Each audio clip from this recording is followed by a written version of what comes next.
हिंदू पंचांग को प्राप्त करने के लिए हमारे चैनल को सब्सक्राइब करें, बेल आइकन प्रेस करें और लाइक और कमेंट करना बिल्कुल ना। आज का हिंदू पंचांग दिनांक 26 जनवरी 2021, दिन मंगलवार, विक्रम संवत 2077, शक संवत 1942, अयन उत्तरायण, ऋतु शिशिर, मास पौष, पक्ष शुक्ल, तिथि त्रयोदशी 27 जनवरी रात 1:11 तक, तत्पश्चात चतुर्दशी, नक्षत्र आर्द्रा 27 जनवरी प्रातः 3:12 तक, तत्पश्चात पुनर्वसु, योग वैधृति रात्रि 9:59 तक, तत्पश्चात विष्कंभ, राहु काल शाम 3:38 से शाम 5:02 तक, सूर्योदय 7:18, सूर्यास्त 18:23, दिशा शुल उत्तर दिशा में।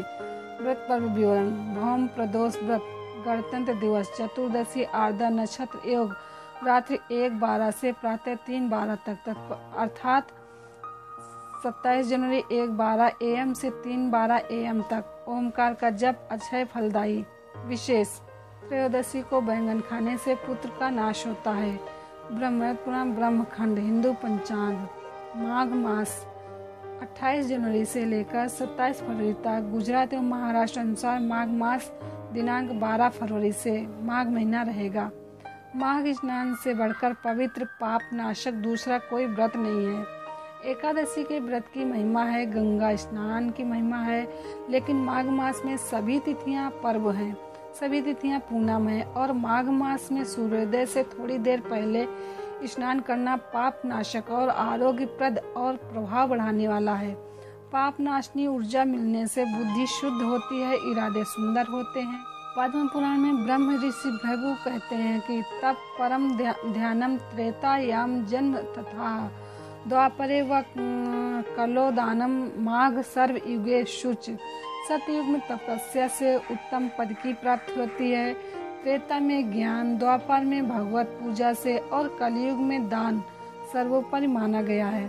दानम केवलम कल युगे, परंतु माघ स्नान तो सभी युगों में श्रेष्ठ माना गया है। सतयुग में सत्य की प्रधानता थी, त्रेता में तप की, द्वापर में यज्ञ की, कलयुग में दान की, लेकिन माघ मास में स्नान की चारों युग में बड़ी भारी महिमा है। सभी दिन माघ मास में स्नान कर सकें तो बहुत अच्छा, नहीं तो 3 दिन तो लगातार करना चाहिए। बीच में तो करें, लेकिन आखिरी 3 दिन तो जरूर करना चाहिए। माघ मास का इतना प्रभाव है कि सभी जल गंगा जल के तीर्थ पर्व के समान है। पुष्कर, कुरुक्षेत्र, काशी, प्रयाग में 10 वर्ष पवित्र शौच, संतोष आदि नियम पालने से जो फल मिलता है, माघ मास में 3 दिन स्नान करने से वो फल मिल जाता है।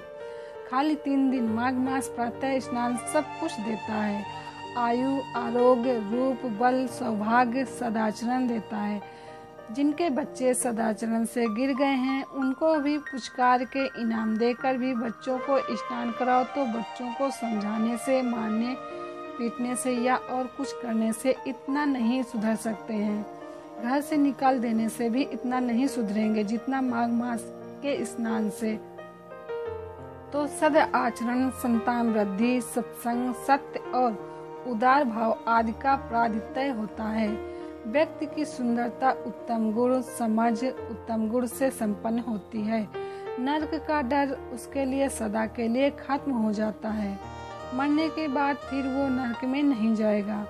दरिद्रता और पाप दूर हो जाएंगे। दुर्भाग्य का कीचड़ नाश हो जाएगा।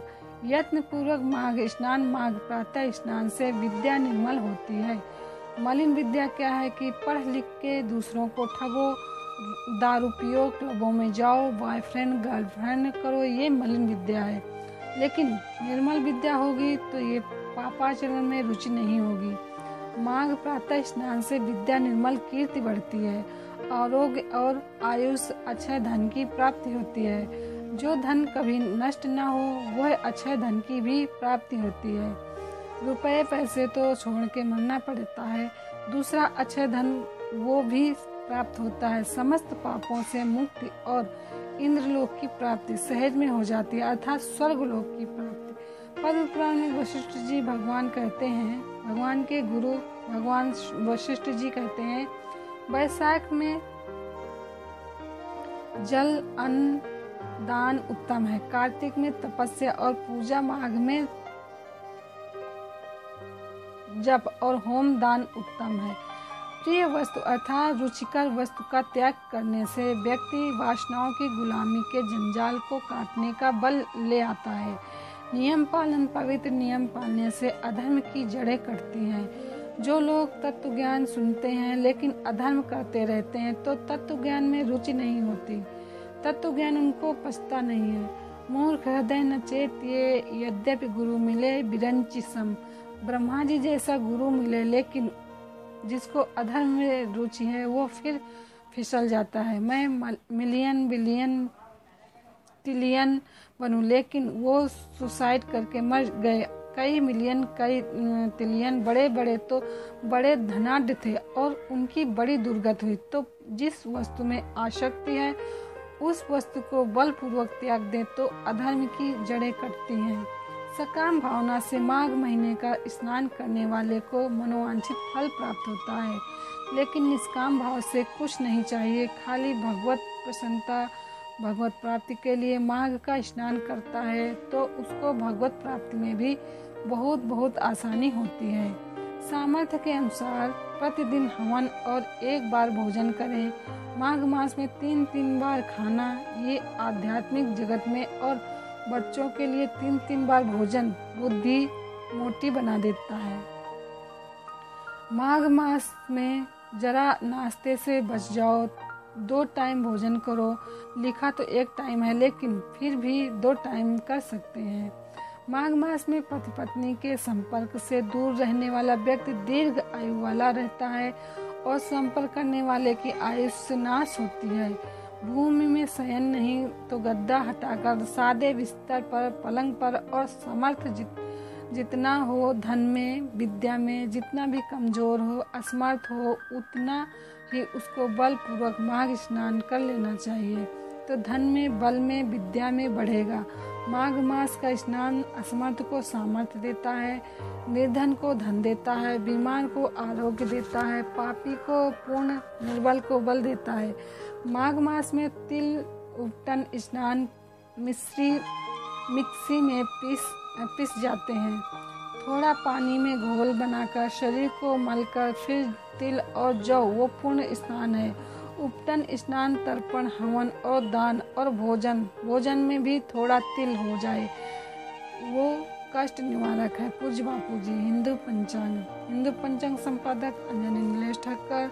हिंदू पंचांग प्रकाशित सूरत शहर गुजरात। हिंदू पंचांग। हमारे चैनल को सब्सक्राइब करें, उसके लिए सब्सक्राइब बटन दबाएं। नए वीडियोस का नोटिफिकेशन पाने के लिए